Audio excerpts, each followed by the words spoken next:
महायुतीत सत्तार आणि दानवेंमधील वाद टोकाला. सिल्लोडचा पाकिस्तान या दानवेंच्या वक्तव्याविरोधात सत्तार समर्थकांकडून सिल्लोड बंदची हाक.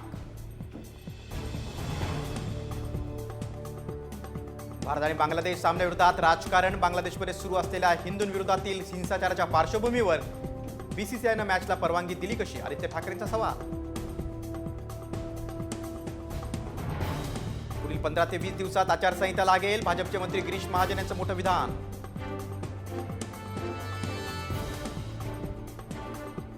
सरकारमध्ये बिना पैशाचं एकही काम होत नाही. 3 पक्षाचं सरकार आले तरीही अडचणी कमी होत नाहीत. भाजप आमदार लक्ष्मण पवार यांचं विधान.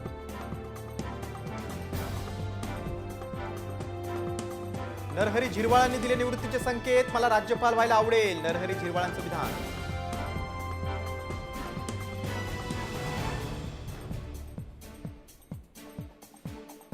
विनायक मेटे यांचा शिवसंग्राम पक्ष विधानसभा निवडणूक लढणार. 5 जागा लढणार असल्याची ज्योती मेटे यांची घोषणा.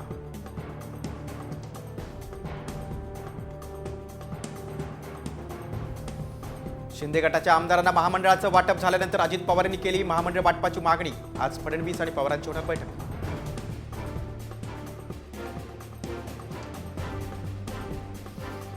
राहुल गांधींनी बाबासाहेबांची माफी मागावी. माफी मागितली तरच जीभ छाटायचे विधान घेणार मागे. शिंदे गटाचे संजय गायकवाड आपल्या विधानावर ठाम.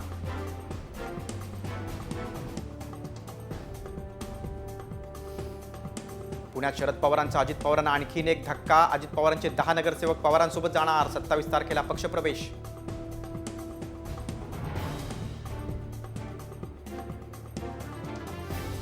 अमृता फडणवीसांना अमृता मॅम नव्हे अमृता मा म्हणणार. भाजपचे मंत्री मंगल प्रभात लोढा यांचं दिव्याज फाउंडेशनच्या कार्यक्रमात वक्तव्य.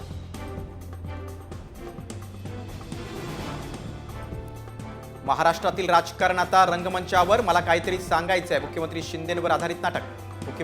मुख्य भूमिकेत अभिनेता संग्राम समेळ दिसणार. अकोला चाकोटमध्ये विसर्जन मिरवणुकीदरम्यान दगडफेक. 30 ते 35 लोक ताब्यात.